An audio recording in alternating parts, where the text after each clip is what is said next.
Buenas noches. Vamos a iniciar nuestra clase de ética práctica, Ah, arrancando con nuestra clase en este momento. Bien, ¿cómo están? Vamos después de un descansito de nuestra calendario A.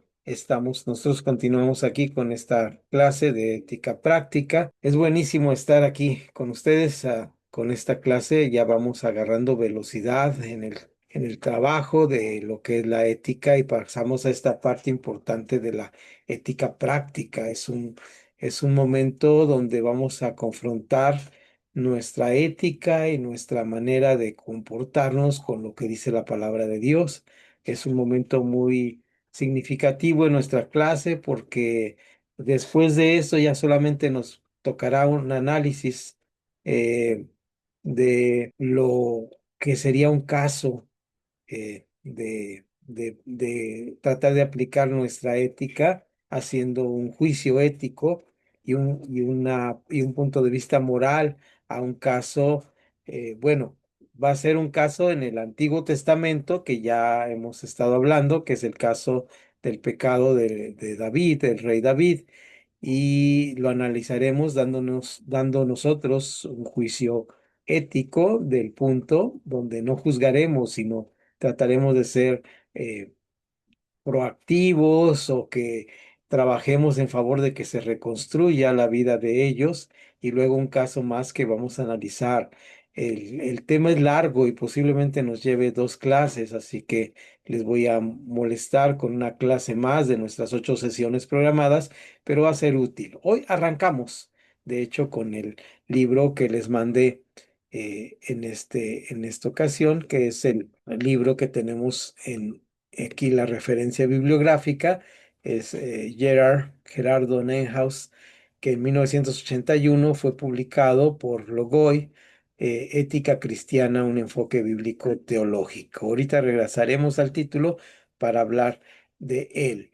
Entonces vamos a la lectura del libro. Yo se los mandé hoy ahí eh, en el WhatsApp, así que lo tienen ustedes en la captura ya escrita y lo van a poder leer, pero aquí lo tenemos en pantalla para que lo podamos leer. Empieza la lectura en la parte donde tenemos, existe la necesidad imperiosa de un testimonio fuerte e inteligente en cuanto a las implicaciones morales de nuestra fe.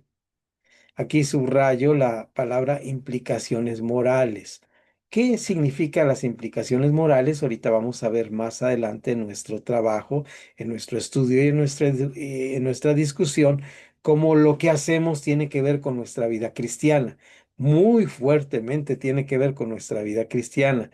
Sabemos que la base doctrinal es que la salvación es por gracia, pero es clarísimo que nuestras actitudes van a influenciar sobre nuestra fe, ¿verdad? Frente al relativismo ético de nuestra época. ¿Qué es esto de relativismo ético de nuestra época? Lo he escuchado por ahí, lo he escuchado por ahí. Voy a quitar mi vista del mensaje para hablar de esto un poquito. ¿Qué es el relativismo ético? El relativismo ético es lo que por ahí algunos hermanos dicen un cristianismo light, es decir, sí, soy cristiano, si asisto a la iglesia, o lo que sería en nuestros días un evangelicalismo norteamericano, donde vemos que pues con la mano en la cintura asesinan, toman, hacen cualquier cosa y luego dicen, pues nosotros aquí en Norteamérica somos el país con más cristianos. Tenemos un 60% de cristianos, 30% son católicos, 30% son evangélicos. Y pues no se nota en su vida diaria, ¿verdad? Entonces, tienen una religión. No estoy diciendo que todos, no podemos generalizar, pero sí podemos ver cómo hay esta distinción. Entonces, a esto se refiere nuestra lectura cuando nos está diciendo ahí ah, perdón, me perdí en la lectura, pero dice el relativismo ético, ya lo encontré, el relativismo ético. La iglesia cristiana tiene que hablar claramente no solo sobre los puntos doctrinales, sino también sobre los éticos. Ya hablamos de esto de Schaeffer, que dice la ortodoxia, la doctrina correcta, pero también la ortopraxis. La teología debe indicar la diferencia entre los fundamentos éticos corrientes de nuestros días y los de la ética que se sujeta a la palabra de Dios. Entonces aquí tenemos que estar sujetos a la palabra de Dios. Por eso este libro, ahorita vamos a regresar, se llama Bíblico Teológico de la Ética. La tarea apologética de la Iglesia cristiana también tiene su fase ética. ¿Qué es esto de la apologética? La apologética se refiere a la defensa de la fe. Nosotros tenemos que defender la fe, no de quitar a la gente de que fume o tirarle el cigarro de la boca, ni ir a la casa del vecino y quemarle su santito, ¿verdad? O tirar la estatua que pusieron en mi colonia de la Santa Muerte. No, no, no. Tiene que ver naturalmente con que desde nuestra propia vida tengamos una fase ética que le diga al mundo, que confronte al mundo. Ujú. Yo confronto al mundo porque vivo diferente al mundo. Sí, eso le llamamos contracorriente. El cultivo del estudio ético sobre la base bíblica, subrayamos base bíblica, puede ser un estímulo grande para una apreciación más a fondo del aspecto ético de la predicación, enfrentándose a las corrientes modernas de la moralidad y la ética. El pueblo cristiano necesita un profundo sentido ético en su conciencia. No debemos confundir la moralidad con la ética, ya las distinguimos bien, no las debemos confundir, pero sí podemos estar seguros de que el estudio de la ética, eh, si está bien hecho, sin lugar a duda, dará aliento a la vida moral del cristiano. Hasta ahí nuestra lectura de lo que estamos viendo aquí. Entonces regresamos a nuestro trabajo, en nuestro guión que estamos siguiendo, y ahora sí vamos a ver este libro que es importante. Lo tenemos por aquí. Voy a mover un poquito para que lo vean, este libro, que es un libro viejito, pero es un libro, vean ustedes, que dice Ética Cristiana, un enfoque bíblico teológico. Es de Logoy, aquí está el editorial, y es esa información que les di hace un momentito sobre el autor. Ahora, este libro es muy bueno que lo tengamos si estamos hablando de ética, espero que lo podamos conseguir, por lo menos socializar en algunas partes. Actualmente está publicado, como ven ustedes en nuestra fecha ya era viejito, pero ya está ahora publicado ahí por editorial Unilit y Flet en este libro, y lo pueden encontrar en Amazon. Ahí dejo la, la foto para después en el grupo para que la puedan ver. Incluso vamos a ir más allá y aquí está un QR que le llaman ahora. Si usted lo escanea ahí con su celular, lo lleva a la página donde venden este libro o en su librería favorita. Aquí no vendemos libros, ¿verdad? Afortunadamente no vendemos libros. Ahora bien, regresemos a nuestra realidad. Vamos un momento a esta imagen que quiero que recuerden ustedes. Esta imagen que tenemos aquí, dijimos que representaba lo que era la ética y la moral. ¿Lo recuerdan ustedes? Es la ética y la moral. Dijimos que en la ética práctica, para llegar a una ética práctica, que es el propósito de nuestra clase el día de hoy y sobre lo que estamos caminando, teníamos que diferenciar entre la parte de arriba, dijimos que era la parte de arriba, que era la moral, que era la forma, ¿verdad? Y la forma, como ven ahí en nuestra pecera, está bastante sucia. Y luego teníamos el etos, que es donde nos movemos, como la vida, y luego teníamos el fondo, que dijimos que el fondo era la ética. La ética no se mueve. Siempre hay una misma ética, siempre hay un mismo fondo, que es esto que tenemos abajo. Esto no se mueve. Lo que se mueve es la parte de arriba, donde se hacen olas, ¿verdad? Y entonces tenemos la moral. Entonces, esto lo tenemos que ver con claridad. Ahora, ¿de qué se trata todo esto? ¿De qué se trata de hablar de la ética y la moral? Se trata de que nosotros tengamos un conocimiento claro de esto que estamos viendo a través de una ética bíblica teológica. ¿Qué es esto de de la ética bíblica teológica? Yo tengo una respuesta que es mi respuesta, pero también quisiera saber y abrir boca con una pregunta abierta hacia el grupo para que me digan qué es una ética bíblica teológica desde su punto de vista, de qué estamos hablando.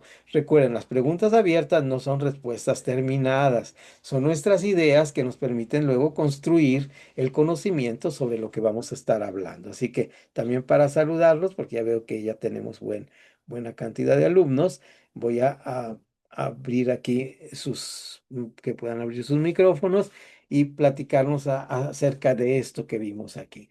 ¿Qué es entonces esto de un enfoque bíblico teológico? Ideas pueden participar. Hoy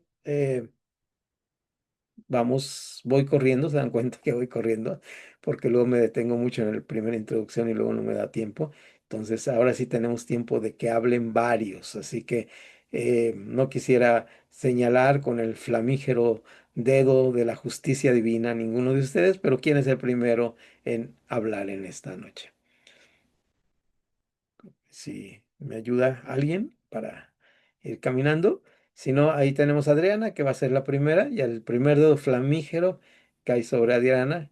Una idea sobre, no tiene que ser correcto, Adriana, nomás coméntanos, ¿qué piensas? ¿Qué te Sí, suena esto de eh, ética cristiana, un enfoque bíblico teológico? Bíblico teológico es la palabra que queremos subrayar.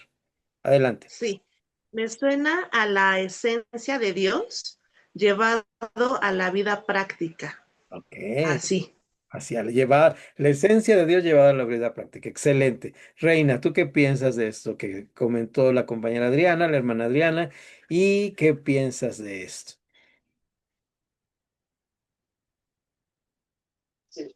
Es lo que nos dejó el Señor y lo tenemos que llevar a la práctica, pero con hechos reales. Con hechos reales. Lo que tenemos que llevar a la práctica nos dejó el Señor y lo tenemos que llevar a la práctica con hechos reales. Excelente. Vamos por buen camino. ¿Alguna otra idea de de los alumnos que quiera participar o sigo con el dedo flamígero?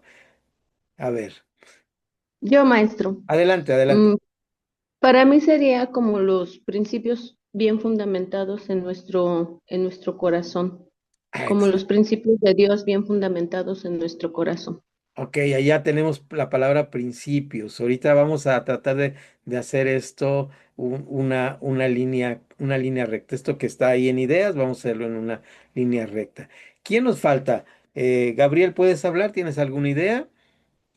No sé si Janet pueda hablar también, Eh, digo, porque tiene sus camas claro que sí. apagadas. Adelante, adelante. Bueno, puedo comprender que son principios éticos fundamentados en lo que es la Biblia, con un Ujú. enfoque teológico que podamos comprender, no solo decir por decir, sino ya una comprensión de lo que estamos haciendo. No solo decir, sino una comprensión. Ahí entra la palabra racionalidad. Muy bien, estamos bien. ¿Alguien más que quiera participar? O sigo con el dedo flamígero. Yo, pastor. Adelante. Son dos, parece, pero uno primero, otro después. Adelante. ¿Quién dijo yo? O sea, ahí, Gabriel ya lo participó. ¿Había otra participación o no? Sí, pastor. Yo, Adelante, Bárbara. bueno, gracias. Bueno, yo lo veo como que es la enseñanza, que nuestro Señor Jesucristo nos Ujú. dejó a través de las Escrituras. Como decía hace rato la hermana, son principios y para mí son principios clave que incluyen como el amor de Dios al prójimo, lo que es también la moralidad, juzgar moralmente, y bueno, también viéndolo desde un enfoque bíblico, pues lo que hace la ética es que nos guía para tomar decisiones, para promover la justicia y la compasión y Mm, pues también para cultivar la integridad y la honestidad. Muy bien. Todo esto que ustedes han dicho es cierto, de toda certeza, pero ahora vamos a tratar de explicarlo con un ejemplo práctico para entenderlo y así después pasar a poner las bases o cimientos de principios bíblicos importantes sobre la ética. ¿Les parece? Vamos a trabajar así. Si no hubiera otra cosa que quedara en el tintero de alguno o alguna de ustedes.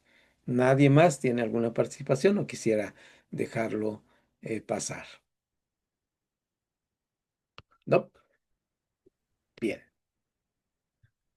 Vamos ahora ahí a esta imagen que me va a servir para platicar un poquito de qué se trata. ¿Qué tenemos ahí? ¿Qué son esas cositas que tenemos aquí, ahí, por ahí? ¿Verdad? Por ahí.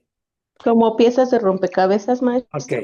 exactamente. Son piezas de rompecabezas y vamos a empezar a hablar de algo que es muy importante. Fíjense bien. Imagínense ustedes ahorita, ya no, en la imagen, ya no estoy yo, no, es el rompecabezas, que tenemos un rompecabezas de no muchas piezas, 500 piezas, solamente 500 piezas. Pero por alguna razón no tenemos la imagen, no tenemos la imagen de qué es lo que vamos a armar en el rompecabezas.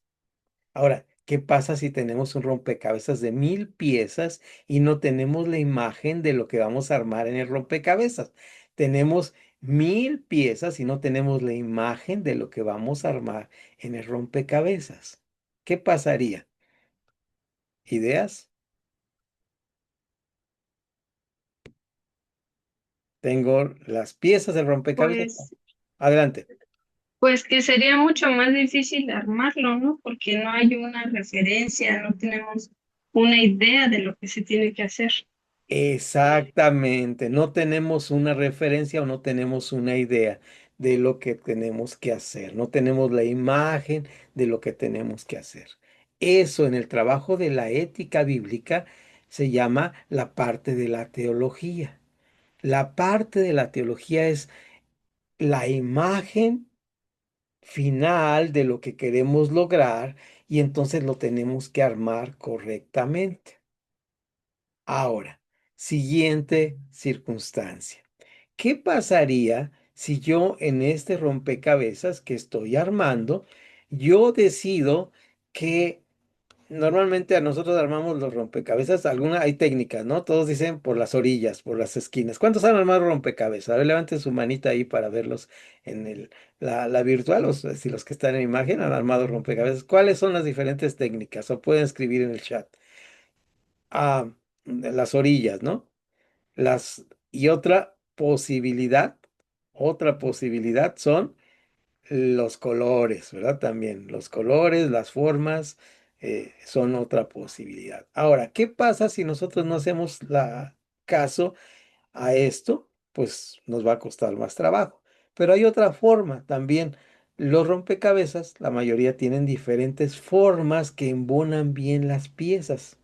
Ahora, ¿qué pasaría si yo armo un rompecabezas donde no tengo la imagen y además forzo a meter las piezas donde no van?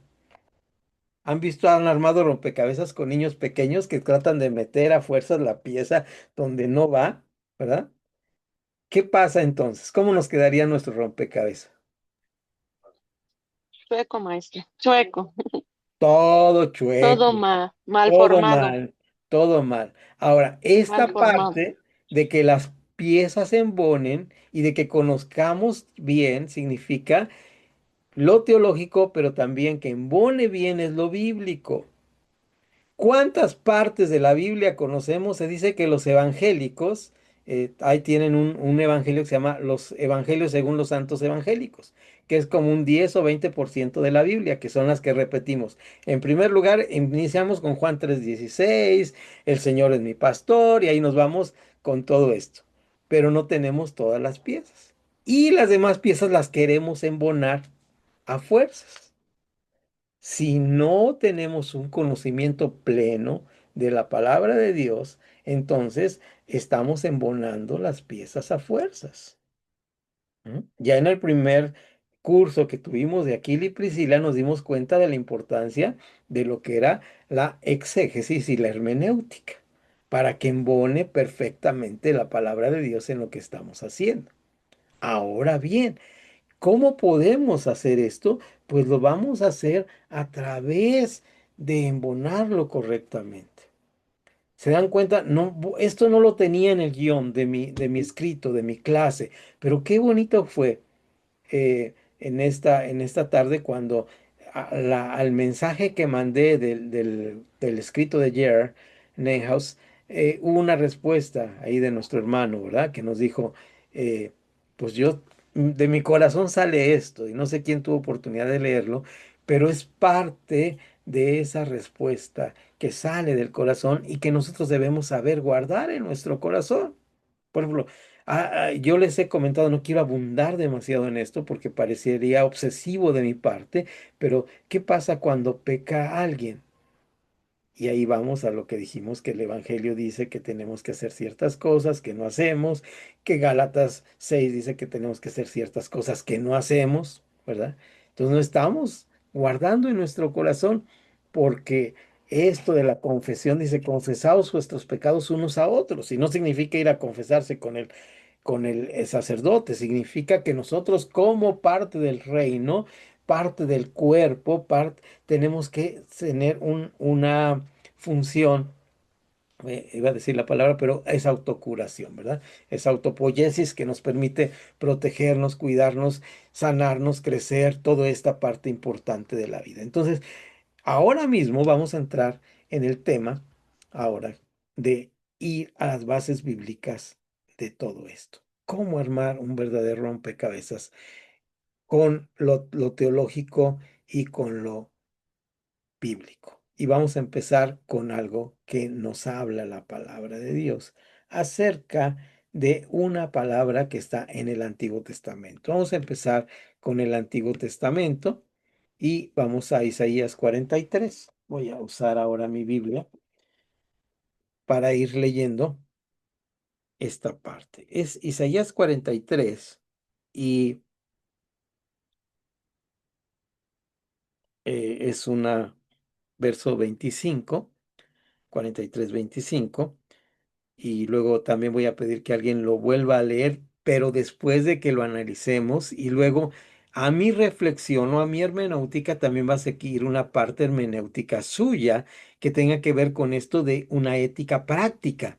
Ujú. Vamos a tratar de hacer una ética práctica. Fíjense, dice, yo soy el que borro tus rebeliones por amor de mí mismo y no me acordaré de tus pecados. Hazme recordar, entremos en juicio juntamente. Habla tú para justificarte.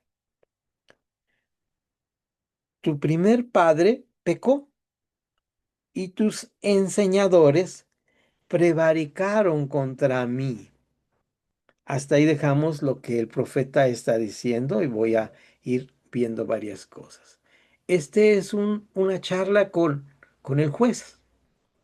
El juez me pide que hable y dice, mira, de entrada te voy a perdonar. Imagínese que usted debe algo, no sé, cualquier cosa, cualquier cantidad que es impagable para usted. Ya los intereses, ya el que no tiene un ingreso adecuado, le llegó al momento donde dice ya no puedo. Y llega el dueño del banco, del centavito, ¿verdad? Por no decir algún nombre comercial y nos vayan a cobrar el anuncio. Y llega el dueño del banco del centavito y dice, fíjese, señor Nahum Vega, que vemos aquí que su cuenta pues va subiendo, los intereses están subiendo mucho y ahora le vamos a hacer una quita. Es decir, le vamos a quitar de su deuda para que la pueda pagar. Y de aquí en adelante su deuda es cero. ¿Cómo se sentiría usted? Uh, qué alegría, ¿no? Alguna vez, hoy cuando empezaron los virus de la computadora, una amiga que comentó, era compañera de trabajo, nos ayudaba a mi hija y mí ahí, y decía, ¿por qué no le cae un virus a la computadora para que se borren todos los intereses que tengo, que mi tarjeta desaparezca? Entonces, en ese sentido es lo que está pasando aquí, pasando en Isaías 43. Está diciéndonos el juez, sabes que ya no te debo nada, estamos ya a mano, ya no me debes perdón, ya no me debes nada, estamos a mano, pero tú me debías, porque tu padre, en Adán, todos pecamos, ¿se acuerdan de esta situación? Ahora todos pecaron y los que estaban para enseñarte, los maestros, en lugar de enseñarte lo correcto, te enseñaron lo incorrecto. Entonces, la ética se da porque no nos enseñan lo correcto, porque nos enseñan la palabra de Dios con piezas de rompecabezas que no embonan. Y usted oye las predicaciones y dice, pero eso no embona. Pero eso no va de acuerdo a la palabra de Dios. Estamos haciendo un armado porque no conocemos ni la imagen que queremos armar, ni conocemos todas las piezas, ni tenemos todas las piezas, ni vemos la forma de las piezas, no usamos la hermenéutica ni la exegética. Entonces, cuando predicamos, estamos no atentos a la palabra de Dios. Ahora bien, ¿qué es la palabra prevaricar? Puede buscarla rápidamente ahí con el tío Google y va a encontrar que la etimología, si pregunta etimología de la palabra prevaricar, es la siguiente. Prevaricar viene de una palabra griega, no la puse aquí, le iba a poner, pero no, que es paranomos. La palabra paranomos, paralelo a la ley. Nomos es ley en griego. Paralelo a la ley. Entonces, paranomos significa prevaricar. Prevaricar significa torcer el camino, alterar el camino, irse por otro lado. Entonces, eso es lo que hacemos en la vida. Para tener una ética bíblica tenemos que empezar con el principio de que no hay una alternativa, hay un solo camino, hay una sola manera de trabajar. Antes de que empiece con mi dedo flamígero, ¿alguien quiere hacer un intento de releer este pasaje en la revisión o versión que tenga o en la traducción que tenga y comentarnos algo de este pasaje, cómo le impacta, qué le dice a su vida sobre la ética bíblica teológica? ¿Ok? ¿Alguien se anima? Yo, maestro, soy Viri. Adelante, Viri. La versión que yo tengo dice, yo sí, yo solo borraré tus pecados por amor a mí mismo y nunca volveré a pensar en ellos. Revisemos juntos la situación Mm. y presenta tu defensa para demostrar tu inocencia. Desde el principio, tu primer antepasado pecó contra mí. Todos tus líderes quebrantaron mis leyes. Ok, prevaricar es quebrantar la ley. Gracias, Viri. ¿Algún comentario? Pues sí, la verdad es que, por ejemplo, cuando Dios me encontró, la verdad es que a lo mejor les va a sonar absurdo lo que voy a decir, pero yo no sabía ni que había cristianos, no sabía ni que existían los cristianos. Y tan así que cuando Dios me encuentra y me manda con la persona correcta y me dice que en el lugar donde iba a ir, y yo llego a pues a esa congregación, porque pues la iglesia somos el cuerpo de Cristo. Cuando yo entro por primera vez ahí, a ese lugar, yo dije, ¿y dónde están los santos? Tan así fue que dije, ahora, ¿qué hay aquí? Entonces, la verdad es que en mi corazón había muchas dudas, no sabía si estaba en el lugar correcto o no. Eh, Pasaron por mi mente salirme de ahí, de ese lugar, pero había otra parte que llamaba y me decía, no te salgas, estás en el lugar adecuado. Y la verdad es que pues sí, mis padres nunca me inculcaron pues el cristianismo. Le digo, yo no sabía nada de ni que existían los cristianos. Siempre mi mamá fue católica, mi papá también. Mis hermanos, tengo 8 hermanos, pero uno ya falleció, pero de los otros 7 pues se apartaron de mi vida porque dijeron, tan así fue de tajante que dijeron, tú ya no eres mi hermana, y ¿sabes qué? Pues bye, ¿no? Entonces, al principio pues sí me sentí triste, pero ya después Dios me dijo, pues ya te di muchos hermanos, gloria a Dios. Entonces la verdad es que sí ha sido esta parte pues de que mis padres, me refiero a este versículo, ¿no? Que dice, tus antepasados quebrantaron mis leyes, pues sí, nunca me enseñaron y yo creo que no los culpo, yo creo que también pues ellos no tuvieron quien les enseñara. Yo creo que por eso es muy importante que salgamos a compartir el Evangelio, porque el trabajo no está dentro de la iglesia, está afuera de la iglesia. Es lo que tengo que decir, maestro. Gracias. Pues muchas gracias, Viri. Te agradezco tu testimonio y me gozo que Dios te haya rescatado en esta forma, como lo dice Isaías 43, ¿no? Que dialogó contigo y te dijo, pues ya estamos a mano, ¿verdad? No hay nada que me debas. Ahora, el punto es, ahora, ¿qué hago de aquí en adelante? Esa es la parte teológica práctica. Ya, Dios me salvó. Soy una nueva criatura, pero ¿qué hago con lo que tengo? Es lo que vamos a analizar en estos siguientes minutos. Un comentario entre paréntesis, no lo debo decir, nuevamente lo digo en voz muy bajita para que no se escuche. Tienen que volverse a acercar a la bocina. Pero fíjense ustedes que yo cuando tenía 6 años, y como yo soy de 3 generaciones ya, mi abuela, mis papás y luego nosotros, mis hermanos, mis primos, éramos cristianos. Yo estaba al revés de Viri, ¿verdad? Yo a los 6 años pensaba que nadie en el mundo era más cosa que cristiano. Y cuando supe que había católicos en el mundo me espanté mucho porque dije, ¿cómo es posible que sean? Yo no sabía que existían ellos, ¿verdad? Entonces, así las cosas. Pero ahí, paréntesis fuera, vamos entonces a cambiar al siguiente. Queda claro entonces que el primer punto de la ética bíblica cristiana es que somos limpios totalmente.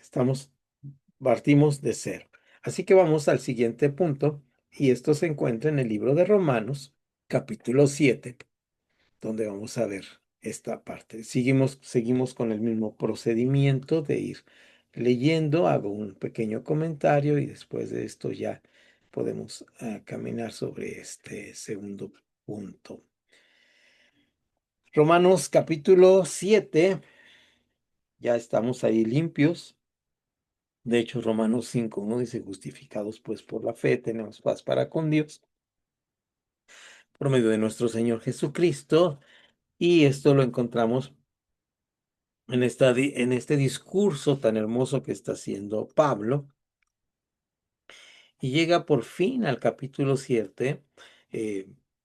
Bueno, sería poderlo leer en una prédica para hablar sobre estos 5, 6 y 7 en una sola prédica, pero aquí nos quedamos y concluir con este versículo 14 que dice, porque sabemos que la ley es espiritual, mas yo soy carnal, vendido al pecado, porque lo que hago no lo entiendo, pues no hago lo que quiero, sino lo que aborrezco, eso hago. Y si lo que no quiero, eso hago, apruebo que la ley es buena, de manera que ya no soy yo quien hace aquello, sino el pecado que mora en mí. Y yo sé que en mí, esto es, en mi carne, no mora el bien, porque el querer el bien está en mí, pero el no hacerlo, porque no hago el bien que quiero, sino el mal que no quiero, ese hago. Y si hago lo que no quiero, ya no lo hago yo, sino el pecado que mora en mí. Así que, queriendo yo hacer el bien, hallo esta ley, que el mal está en mí, porque según el hombre interior, me deleito en la ley de Dios, pero veo otra ley en mis miembros que se revela contra la ley de mi mente y que me lleva cautivo a la ley del pecado que está en mis miembros. Miserable de mí, ¿quién me librará de este cuerpo de muerte? Gracias doy a Dios por Jesucristo nuestro. Así que yo mismo con la mente sirvo a la ley de Dios, mas con la carne a la ley del pecado. Ahora pues, ninguna condenación hay para los que están en Cristo Jesús, los que no andan conforme a la carne, sino conforme al Espíritu. Bien. Este versículo nos habla de que hay una lucha espiritual en nuestro mismo cuerpo, ¿verdad? Eh, Curiosamente, para los cristianos y para los hebreos del primer siglo y el siglo II no había como esta división griega que se ha metido en la iglesia, que dividimos la parte espiritual y la parte carnal, como si fueran dos partes que pudiéramos separar.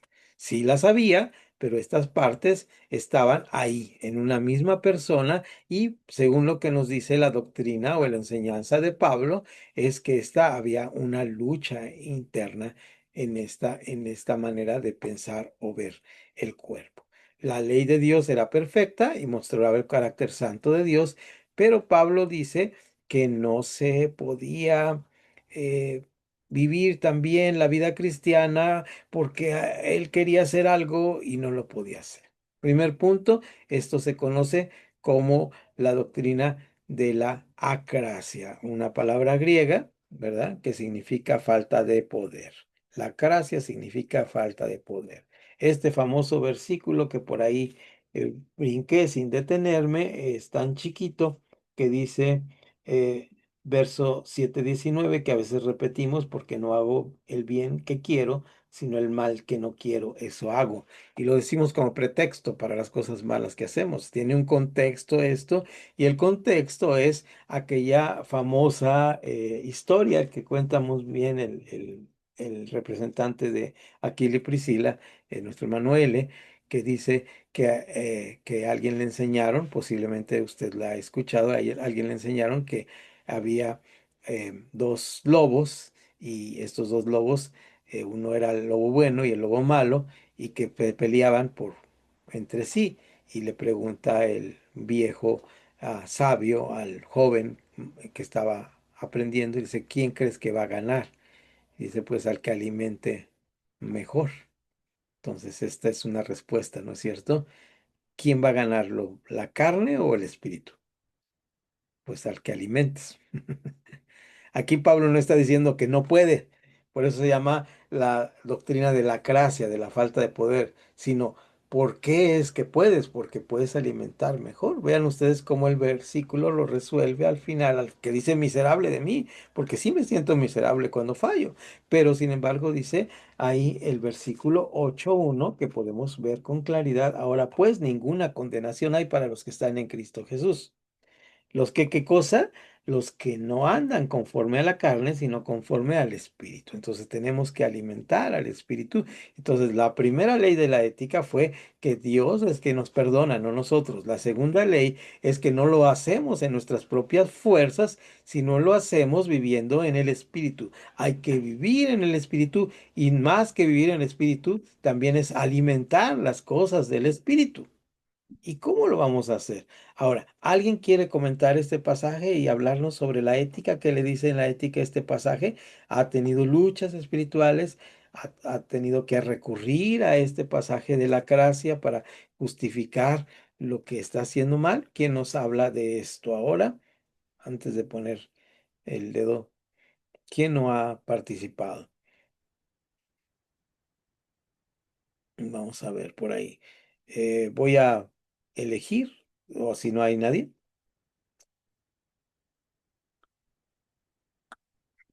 Ahora no vamos a leer el pasaje porque ya lo leí yo. Vamos a, tal vez el otro ya me van a ayudar a leer, pero bueno, hasta ahora sigo con un ojo en pie. Entonces, Antonio, ¿tienes algo que comentarnos o puedes hacerlo? O si no, después lo haces. El pastor Alan, ¿quién de los dos varones nos ayuda?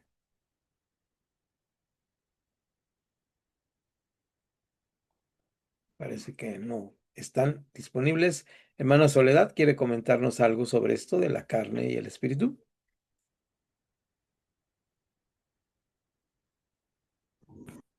Adelante. Adelante. Eh, bueno, yo entiendo esto que la palabra de Dios nos habla cuando empezamos a ser cristianos, fallamos y probablemente tenemos entrada a pecar y a seguir haciendo lo mismo porque tenemos muy poco tiempo de enseñanza o vamos y no vamos, o sea, tenemos un pie afuera y un pie adentro. Pero cuando verdaderamente ya conocemos lo que es la ley de Dios, la palabra de Dios, quién es Jesucristo, qué es lo que Él quiere que hagamos, que sigamos haciendo en obediencia a Él, como no pecar, no matar, no adulterar, todo eso, ¿verdad? En la ley de los mandamientos. Pero aún así, a veces caemos, a veces mm, tal vez porque no leemos o porque no estamos bien cimentados o porque no estamos bien delante de la presencia de Dios o porque tenemos muchos problemas que a veces esa fe nos da a entender que no hay Dios, que no hay quien nos pueda ayudar, quien nos pueda sacar de donde estamos. Pero cuando verdaderamente tenemos esa fe en creer que Dios está con nosotros, en que Él nos ayuda, como dice su palabra, que Él está con nosotros todos los días hasta el fin del tiempo. Entonces agarramos eso y seguimos confiando y nos seguimos preparando y seguimos leyendo y seguimos metiéndonos más y más en su palabra para no llegar a eso. Eso es lo que yo pienso. Gracias, hermana Soledad. Le agradezco mucho su comentario, muy bueno. Voy a aprovechar su comentario, que es muy bueno, no estoy refutando lo que usted dijo, sino en este ejercicio que les he platicado de la mayéutica, es decir, que de lo que acabamos de decir, contrapongamos algo para aprender algo, ¿eh? No, no estoy en contra de lo que está Amén. diciendo, es Amén. ciertísimo lo que está diciendo, pero voy a hacer preguntas si alguien quiere contestar, si no yo sigo contestando. Y la primera pregunta, ¿es solamente cuando somos nuevos que fallamos? Bueno, No siento son, yo que, no, Primero uno, luego otro. bueno, Adelante, la reina y luego la persona que no alcancé a ver quién prendió su micrófono.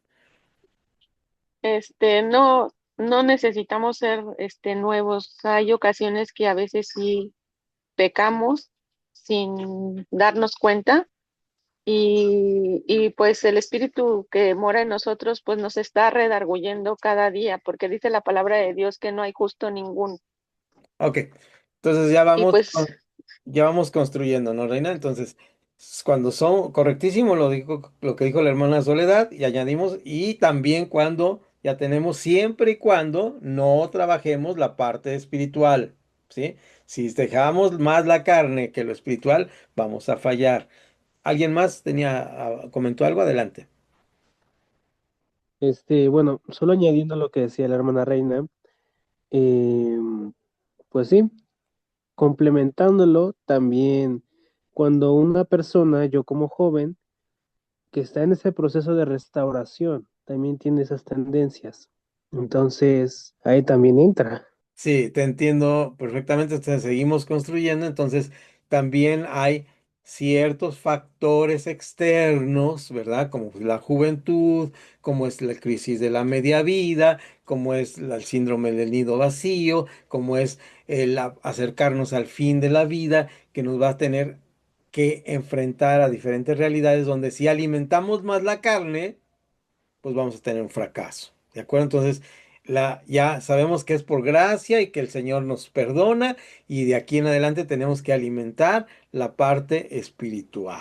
¿De acuerdo? Entonces ahí vamos bien con esta parte de Romanos 7. Ahora voy a segunda a los Corintios, el libro excelente, segunda a los Corintios, y vamos ahí a hablar un poquito de esto. Se encuentra en el capítulo 10 de Segunda a los Corintios. Es un capítulo, ay, bueno, Pablo, ¿saben qué está haciendo aquí? Está defendiendo su ministerio.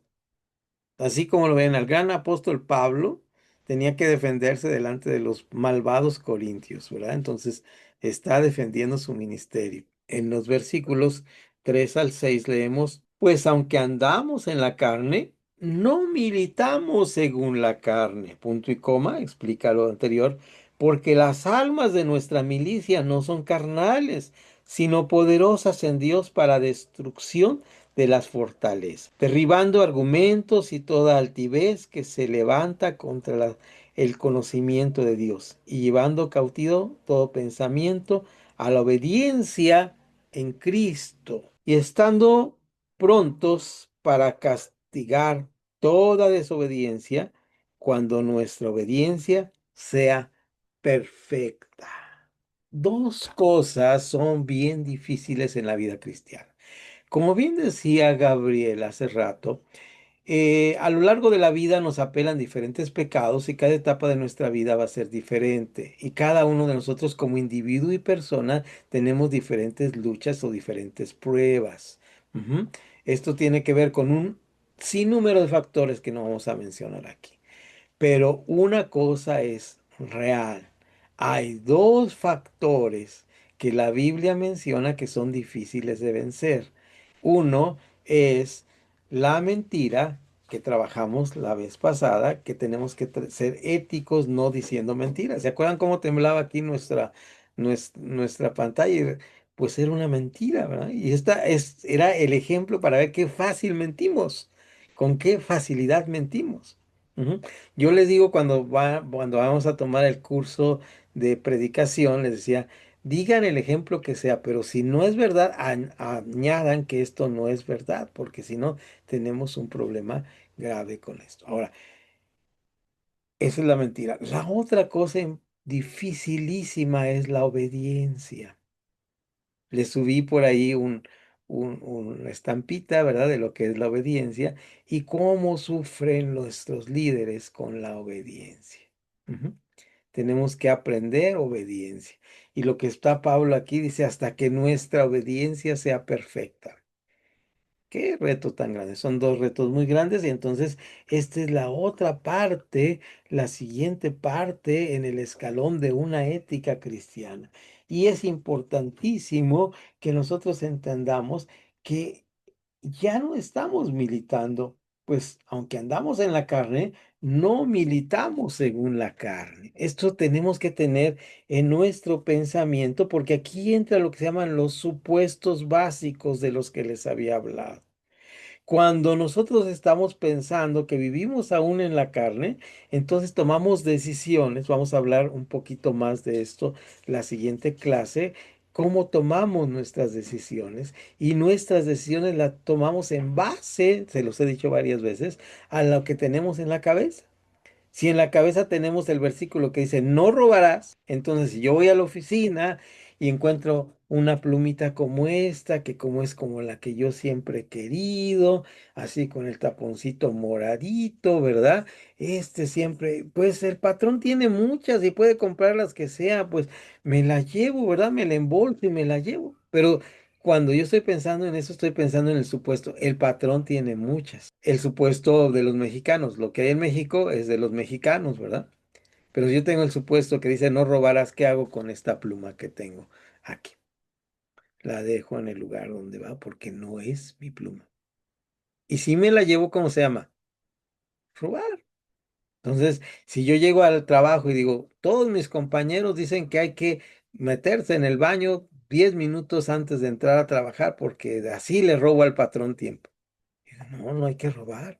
Yo me voy 5 minutos antes para demostrar que soy bien cristiano. Si todos dicen, con que estudies un poquito tus clases y la paz. No, yo digo, el Señor me llama a ser lumbrera. Tengo que esforzarme, disciplinarme, tengo que aprender disciplina para que todo sea perfecto. Que la obediencia, la disciplina, todo sea perfecto. Ujú. Y recuerden, perfecto no significa hacer todo bien. Perfecto en la Biblia significa telón, llegar a un fin o un propósito correctamente. ¿Alguien quiere opinar acerca de esto en los 2 minutos que les dejé? Perdón por mi verbo real. ¿Cómo vamos? ¿Estamos bien? ¿Alguna opinión acerca del versículo? Bien, creo que Antonio y Pastor Alan están ahora sin poder comentarnos. Está bien, Soledad ya. Aurora, ¿quieres comentarnos algo al respecto del versículo de segunda a los Corintios capítulo 10, la defensa de Pablo? ¿Tienes algo que comentar al respecto? Esto nos enriquece. Sí, perdón. Am, ay, pastor, perdón. No, no hay cuidado, ningún problema, Aurora. Te dejamos un momento en pausa para que no te Sí, agarremos así en sí, frío. muchas gracias. No hay ningún Sí, problema, gracias. no hay ningún problema.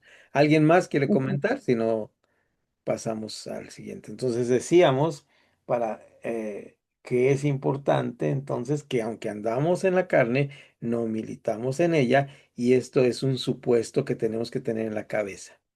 Si yo cuando voy a robarme la pluma, si cuando voy a tener, si tengo alguna situación de índole moral, carnal, y tengo este versículo en la cabeza, ¿qué decisión voy a tener? No, es una cuestión que es muy importante, lo vamos a decir aquí en la ética y en la moral, que son dos cosas que se juntan y se tocan, es que no hay un pecado, cualquiera que sea, que de repente nos aparezca. Satanás no está a la vuelta de la esquina esperándonos para sorprendernos. Está poniéndonos obstáculos en nuestra mente constantemente. Y sembramos y vamos poniendo pedacitos en nuestra cabeza y vamos planeando y luego ya lo cometemos. Ujú. Pero si en ese momento que estamos planeando nos viene este supuesto básico de segunda a los Corintios 10 3 6 que dice, aunque estoy en la carne, aunque tengo deseos carnales, no milito en ello, tengo propósitos de perfección diferentes. Tengo un camino a donde llegar, tengo una meta a donde llegar, entonces ya no voy para allá porque no necesito eso. ¿No? Hay cosas que tenemos que decidir, son importantes y en este sentido tenemos que decir, a ver, ¿esto es importante para mí? ¿Esto es necesario para mí? No, no lo necesito porque ahora tengo otro supuesto básico distinto. Bien, adelante entonces, estamos ahí con el último pasaje que vamos a revisar. El último pasaje que vamos a revisar antes de terminar esta clase, que recuerdan ustedes que fue esta parte tan importante sobre la ética práctica y cómo tenemos que tener estos rompecabezas adecuadísimos, adecuadísimos para poder ensamblar bien los versículos bíblicos. Entre más conocimiento bíblico tengamos, no es que vamos a ser más santos ni más buenos, sino vamos a tomar mejores decisiones. Las decisiones van a ser bíblico-teológicas porque conocemos la imagen del rompecabezas y porque conocemos el lugar donde cada versículo bíblico se acomoda correctísimamente. Entonces vamos ahora sí de entrada al Santo Jacobo. Santo Jacobo es un libro muy bonito, está al final de la Biblia. Tenemos en nuestras versiones la contracción de la palabra, era Jacobo y le decían Santo Jacobo porque oraba mucho, ¿no? Dice por ahí la leyenda, que no sabemos si es verdad, que te decían el rodillas de camello de tanto tiempo que pasaba orando. Jacobo, Santiago y Jacob, Santiago, estaba ahí orando y orando y nos cuenta algo maravilloso en el capítulo 3 versículo 13 al 15 con lo que vamos a terminar, que debe ser un supuesto bíblico que tenemos que tener siempre en nuestra mente y en nuestro corazón. Entonces tenemos Santiago, déjenme ver si todavía tengo ojos. Santiago, capítulo 3. Y es bien interesante el versículo que marca aquí 13 al 15. Porque nos habla, este es como el resumen de lo que sería la ética, ¿no? Vamos a decir, si quisiéramos encontrar un versículo de ética bíblica, este sería ideal. ¿Quién es sabio y entendido entre vosotros? Muestre por la buena conducta sus obras en sabia mansedumbre. Esto es ser ético, mostrar por la buena conducta sus obras en sabia mansedumbre. Pero si tenéis celos amargos, contenciones en vuestro corazón, no os jactéis, ni mintáis contra la verdad, porque esta sabiduría no es la que desciende de lo alto, sino terrenal, animal, diabólica.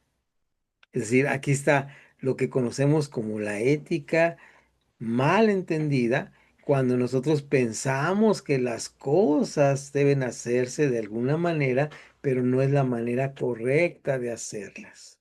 Y nos quedamos entonces con ¿qué es esta ética cristiana?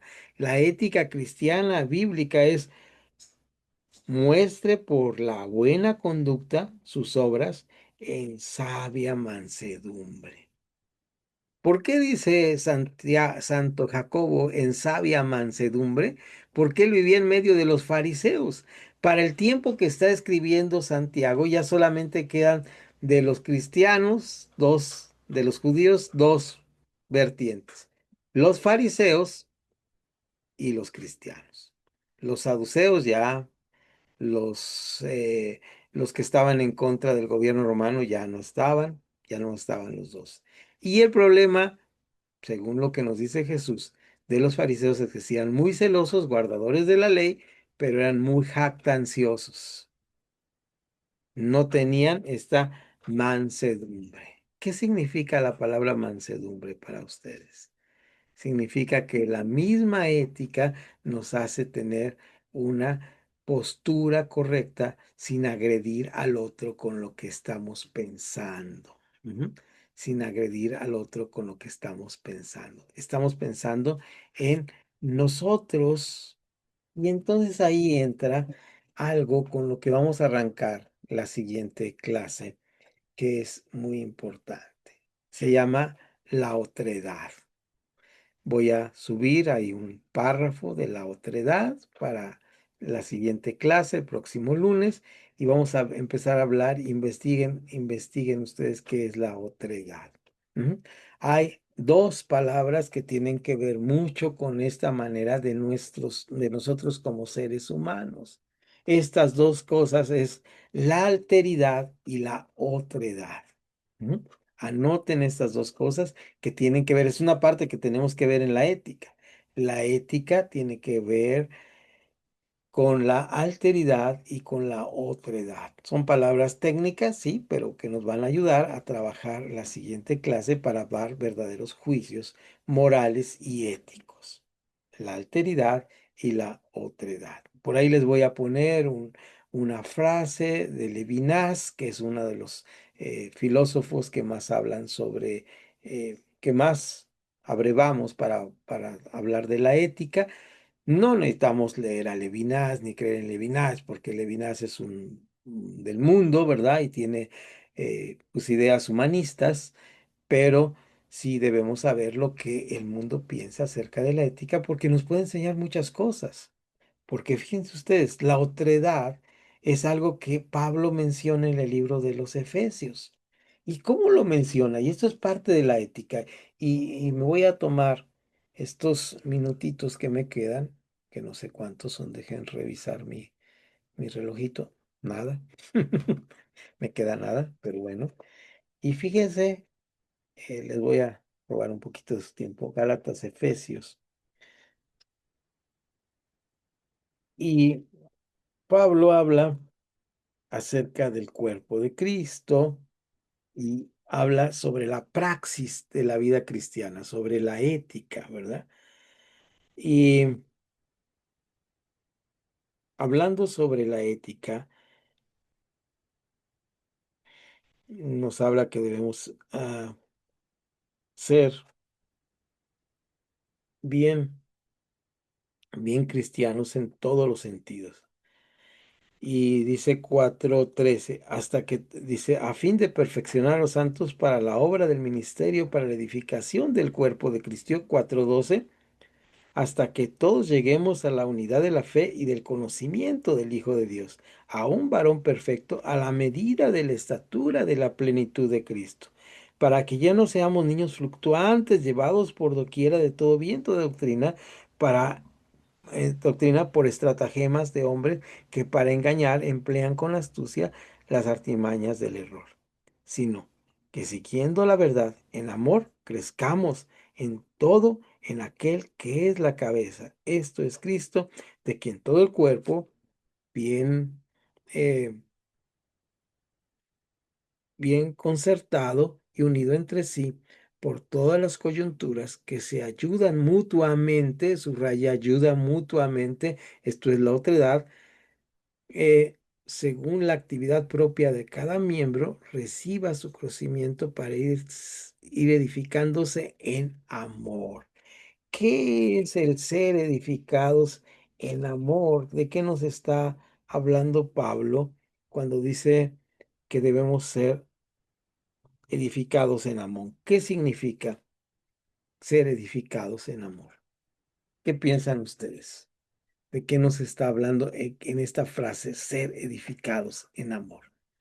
¿Pueden comentar o podemos dejar para la otra clase? ¿Qué es ser edificados en amor? Ser enseñados Pienso con el que es, amor. Adelante, primero, ser enseñados. ¿Quién habló? Ser Reina, adelante. enseñados en amor de parte también de las personas de nuestras autoridades que tenemos, para que nosotros mostremos también el amor a los demás. Ujú. Así es, eso es. Yo ¿Alguien paso, más? Adelante, adelante, yo, adelante. yo paso, así como Jesús dijo, no, no vengo a juzgarlos, sino vengo a edificarlos en amor. Entonces, ese es, bueno, algo que Jesús dijo, ¿no? También. En amor. No juzgarnos entre nosotros y corregirnos con amor. Así es, corregirnos con amor es una parte importante. Ahora fíjense ustedes que si seguimos leyendo corregidos en amor, ¿cómo nos dice esto brincando de capítulo, verdad? Brincando al capítulo 5, vamos al capítulo 5 casi al final. Bueno, no al final. Fíjese usted ahí que Pablo les dice ahí, dice que hablando verdad entre ustedes, que deben ser buenas personas y que debemos ser el cuerpo de Cristo. Y en el capítulo 5 versículo 21 hay un versículo clave para esto que es de lo que estamos hablando de la otredad. Es decir, la otredad es ver al otro como si yo fuera. Fíjense bien, otredad, ustedes me van a investigar, pero otredad es ver al otro como si yo fuera. Es decir, cuando yo veo aquí sus imágenes, sus cuadritos, no estoy viendo cómo se peinan, si saben o no. No, lo estoy viendo como si yo viera un ser humano. Ujú. ¿Cómo me veo yo en el espejo en la mañana? Me veo, digo, ay, mira, qué hombre tan guapo está ahí, ¿verdad? Qué mujer tan guapa está ahí. No estamos menospreciándonos ni diciendo, es ver al otro de esa manera. Ni siquiera me veo en el espejo, mira, yo a este lo voy a engañar. Le voy a decir una mentira y voy a sacarle esto, voy a obtener esto de esta persona. No, otredad es ver al otro con esos ojos, ¿sí? Más allá de género, más allá de situación socioeconómica, es el otro, es el otro, es el otro. Y dice 5:21. ¿Cómo dice 5:21? Someteos unos a otros. Cuando dice unos a otros, ¿a quién abarca? A una parte de la humanidad, una parte del cuerpo de Cristo, a los que son maestros, ¿verdad? A los que son alumnos. Ujú. Los alumnos deben someterse al maestro. Someteos unos a otros. Este versículo es clave para leer los siguientes versículos que están en Efesios capítulo 5. ¿Sí? Uno de ellos muy importante para mí como persona es, dice, porque el marido, tengo mi esposa, entonces me ataño, es cabeza de la mujer, así como Cristo es cabeza de la iglesia, la cual es su cuerpo y él es su salvador. Esto me atañe a mí y tiene que ver con someteros. Cuando estoy leyendo esto, tengo que estar leyendo en el rompecabezas. Si no meto la pieza a fuerza, ¿se dan cuenta? Someteos unos a otros. Así que, como la iglesia está sujeta a Cristo, así también las casadas lo estén a sus maridos en todos. Entonces, esto sometiéndonos unos a otros, ¿verdad? No significa esto de ninguna manera una opresión, sino un sometimiento mutuo. Maridos, amad a vuestras mujeres, así como Cristo amó a la iglesia y se entregó a sí mismo por ellas, para santificarlas, habiéndolas purificado por el lavamiento del agua, por la palabra, a fin de presentarlas a sí mismo como una iglesia gloriosa que no tiene mancha, ni arruga, ni cosa semejante, sino que fuese santa y sin mancha. Así también los maridos deben amar a sus propias mujeres como a sus mismos cuerpos. Otredad. No estoy viendo, ay, es la persona que me hace de comer, es que me plancha. No, como a mi mismo cuerpo. Con ese amor tenemos que amarlos. ¿Se dan cuenta? Es un trabajo difícil. Me pasé muchos minutos, vamos a la foto y hasta aquí la grabación.